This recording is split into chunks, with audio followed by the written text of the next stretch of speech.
राधे राधे। कैसे हैं आप लोग? ईश्वर कृपा से आप सब अच्छे होंगे। ईश्वर सब पे कृपा बनाए रखे, सबका कल्याण करें। आज हम बताने जा रहे हैं श्रीमद् भागवत महापुराण के 9वें स्कंद का 5वां अध्याय, दुर्वासा जी की दुख निवृत्ति। उसके पहले हम कहना चाहेंगे, यदि आपने हमारे चैनल को सब्सक्राइब नहीं किया तो प्लीज़ हमारे चैनल को सब्सक्राइब कर लीजिए और बेल आइकन बटन अवश्य दबा दीजिए, जिससे कि हमारे आने वाले सारे वीडियोस आपको प्राप्त हो सकें। और यदि आपको कथा समझ में आ रही है, पसंद आ रही है, तो वीडियो को लाइक शेयर अवश्य कीजिए। चलिए अब चलते हैं कथा की तरफ। श्रीमन्नारायण नारायण हरि हरि नारायण नारायण हरि हरि, तेरी लीला सबसे प्यारी प्यारी, हरि हरि तेरी लीला सबसे न्यारी न्यारी, हरि हरि श्रीमन्नारायण नारायण हरि हरि नारायण नारायण हरि हरि। राधे राधे। बोलो कृष्ण कन्हैया लाल की जय।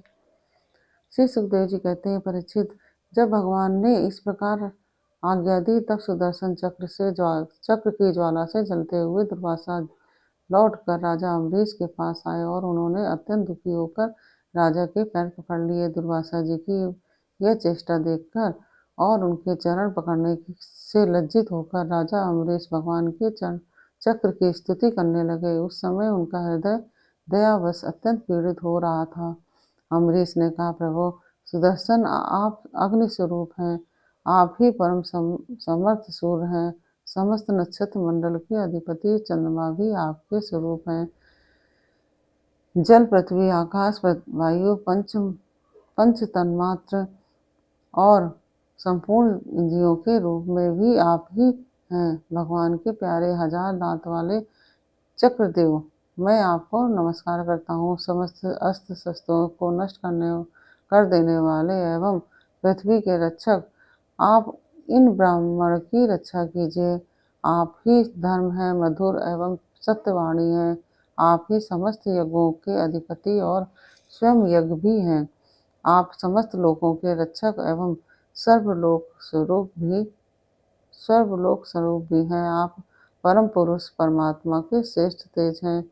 सुनाभ, आप समस्त धर्मों की मर्यादा के रक्षक हैं। अधर्म का आचरण करने वाले असुरों को भस्म करने के लिए आप साक्षात अग्नि हैं। आप ही तीनों लोकों के रक्षक एवं विशुद्ध तेजोमय हैं। आपकी गति मन के वेग के समान है और आपके कर्म अद्भुत हैं। मैं आपको नमस्कार करता हूँ, आपकी स्तुति करता हूँ। वेदवाणी के अधीश्वर, आपके धर्म में तेज से अंधकार का नाश होता है और सूर्य आदि महापुरुषों के प्रकाश की रक्षा होती है। आपकी महिमा का पार पाना अत्यंत कठिन है। ऊंचे नीचे और छोटे बड़े के भेदभाव से युक्त ये समस्त कार्य कारणात्मक संसार आपका ही स्वरूप है। सुदर्शन चक्र, आप पर कोई विजय नहीं प्राप्त कर सकता। जिस समय निरंजन भगवान आपको चलाते हैं और आप दैत्य एवं दानवों की सेना में प्रवेश करते हैं, उस समय युद्ध भूमि में उनकी भुजा, उदर, जंघा, चरण और गर्दन आदि निरंतर काटते हुए आप अत्यंत शोभायमान होते हैं। विश्व के रक्षक, आप रणभूमि में सबका प्रहार सह लेते हैं। आपका कोई कुछ नहीं बिगाड़ सकता। गदाधारी भगवान ने दुष्टों के नाश के लिए ही आपको नियुक्त किया है। आप कृपा करके हमारे कुल के भाग्योदय के लिए दुर्वासा जी का कल्याण कीजिए। हमारे ऊपर यह आपका महान अनुग्रह होगा। यदि मैंने कुछ भी दान किया हो, यज्ञ किया हो अथवा अपने धर्म का पालन किया हो, यदि हमारे वंश के लोग ब्राह्मणों को ही अपना आराध्य देव समझते रहे हो, तो दुर्वासा जी की जलन मिट जाए। भगवान समस्त गुणों के एकमात्र आश्रय हैं। यदि मैंने समस्त प्राणियों के आत्मा के रूप में उन्हें देखा हो और वे मुझ पर प्रसन्न हो, तो दुर्वासा जी के हृदय की सारी जलन मिट जाए। श्री सुखदेव जी कहते हैं, जब राजा अम्बरीश ने दुर्वासा जी को सब ओर से जलाने वाला जलाने वाले भगवान की सुदर्शन चक्र की इस प्रकार स्तुति की। तब उनकी प्रार्थना से चक्र शांत हो गया। जब दुर्वासा चक्र की आग से मुक्त हो गए और उनका चित्त स्वस्थ हो गया, तब वे राजा अम्बरीश को अनेकानेक उत्तम आशीर्वाद देते हुए उनकी प्रशंसा करने लगे। दुर्वासा जी ने कहा, धन्य है, आज मैंने भगवान के प्रेमी भक्तों का महत्व देखा है। राजन, मैंने आपका अपराध किया है, फिर भी आप मेरे लिए मंगल कामना ही कर रहे हैं। जिन्होंने भक्तवत्सल भगवान श्री हरि के चरण कमलों को दृढ़ प्रेम भाव से पकड़ लिया है, उन साधु पुरुषों के लिए कौन सा कार्य कठिन है। जिनका हृदय उदार है, वे महात्मा भला किस वस्तु का परित्याग नहीं कर सकते। जिनके मंगलमय नामों के श्रवण मात्र से जीव निर्मल हो जाता है, उन्हीं तीर्थपाद भगवान के चरण कमलों के जो दास हैं, उनके लिए कौन सा कर्तव्य शेष रह जाता है। महाराज अम्बरीश, आपका हृदय करुणा भाव से परिपूर्ण है। आपने मेरे ऊपर महान अनुग्रह किया है और आपने मेरे अपराध को भुलाकर मेरे प्राणों की रक्षा की है। परीक्षित, जब से दुर्वासा जी भागे थे, तब से अब तक राजा अम्बरीश ने भोजन नहीं किया था। वे उनके लौटने की बाट देख रहे थे। अब उन्होंने दुर्वासा जी के चरण पकड़ लिया और उन्हें प्रसन्न करके विधि पूर्वक भोजन कराया। राजा अम्बरीश बड़े आदर से अतिथि के योग्य सब प्रकार की भोजन सामग्री ले आए।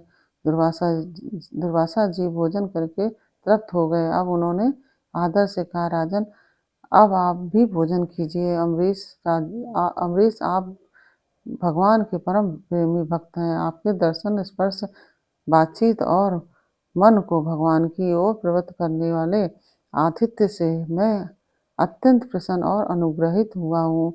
स्वर्ग की देवांगनाएं बार बार आपके इस उज्जवल चरित्र का गान करेंगी। यह पृथ्वी भी आपकी परम पूर्णमयी कीर्ति का संकीर्तन करती रहेंगी। श्री सुखदेव जी कहते हैं, दुर्वासा जी ने बहुत ही संतुष्ट होकर राजा अम्बरीश के गुणों की प्रशंसा की और उसके बाद उनसे अनुमति लेकर आकाश मार्ग से उस ब्रह्मलोक की यात्रा की, जो केवल निष्काम कर्म से ही प्राप्त होता है। परीक्षित, जब सुदर्शन चक्र से भयभीत होकर दुर्वासा जी भगे थे, तब से लेकर उनके लौटने तक 1 वर्ष का समय बीत गया। इतने दिनों तक राजा अम्बरीश उनके दर्शन की आकांक्षा से केवल जल पीकर ही रहे।